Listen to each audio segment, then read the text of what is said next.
Hello students, how are you all? Today we are going to study about the topic that is cell theory.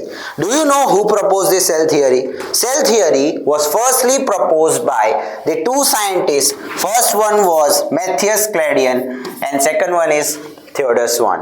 Matthias Cladian was in the year 1838 and he was the German botanist, and Theodor Swan in the year 1839 and he was the British zoologist. Matthias Cladian studied mainly about the plants, and this Theodor Swan, who was the British zoologist, he mainly studied about the animal cells. So Matthias Cladian in the year 1838, he was the German botanist, and Theodor Swan in the year 1839, he was the British zoologist. They both gave the different statements. Let's see what are the statements are. This statement was given by Matthias Cladian, who studied about plant cells. He stated that all plants are composed of cells, and these cells are of different kind. He stated that all plants are composed of different kinds of cells which forms tissues of plants. All plants are made up of cells and their cells are of different kind, and these cells further forms tissues. This was stated by Matthias Cladian. Now let's see what Theodor Swan stated.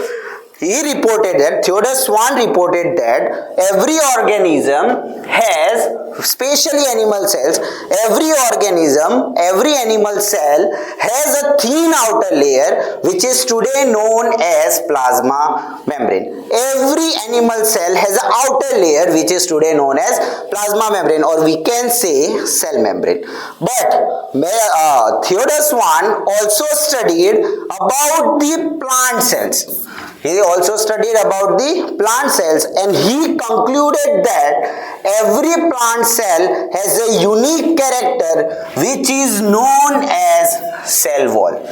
Animal cells have the outer layer, that is plasma membrane, but plant cells has a unique character, that is the outer layer of the plant cell, that is known as cell wall. These were the two statements that were given by both the scientists. Now let's see that what were they not able to explain. They were not able to explain that where the new cells are formed, how the new cells are formed. So here the question arises that how new cells are formed. They were not able to explain it. But later on, one scientist came. His name was Rudolf Virchow. His name was Rudolf Virchow. In the year 1855, he stated that the cells arise from the pre-existing cells. He gave the statement that is omnis cellula a cellula. What was the statement? Omnis cellula a cellula. That means the cells arise from the pre-existing cells. This was given by the Rudolf Virchow in the year 1855. Here the cell theory was completed. Okay, so now let's see what is the cell theory today known as. There are mainly 2 points to remember in it. First one, that all organisms are composed of, any living organism is composed of cells and product of cells. They are composed of cells or the products of cells. This is the first point. And second point, that all cells arise from the pre-existing cells. Every cell arises from the pre-existing cells. Thank you.